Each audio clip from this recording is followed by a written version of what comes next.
if these big dogs paid tax, would it affect the national government tax take, as well as the international tax take from large corporates? Now, I get asked this question a lot, and my answer to it categorically is no. And let me tell you why.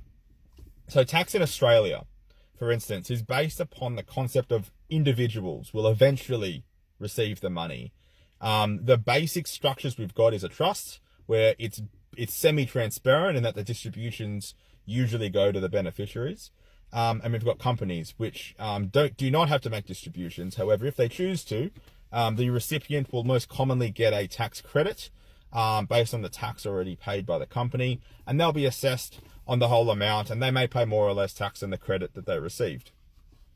Now, that's in the context of either franking credits or foreign income tax offsets. And increasing the corporate tax rate is not going to increase tax paid by these guys, because it's a race to the bottom. It's where can I find the lowest tax rate? Where can I take advantage of treaty activity to make it so that my international tax rate is as low as possible, because therefore I have more cash to fund operations.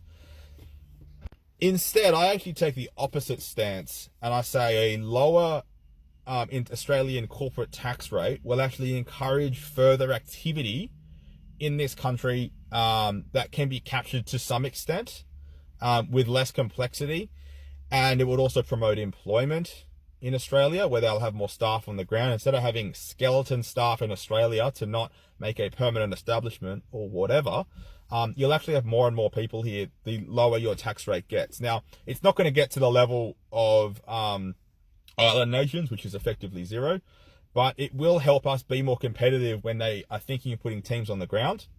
It's not going to hurt their back pocket as much, meaning more employment, meaning more tax paid in Australia anyway, because the individuals are making more money. You see how this becomes a circular argument.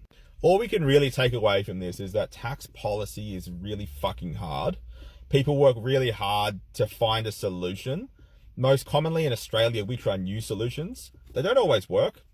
Actually, rarely they work, now I think about it. But it's about encouraging the actual economic activity should take place in the same place where there's a taxable presence.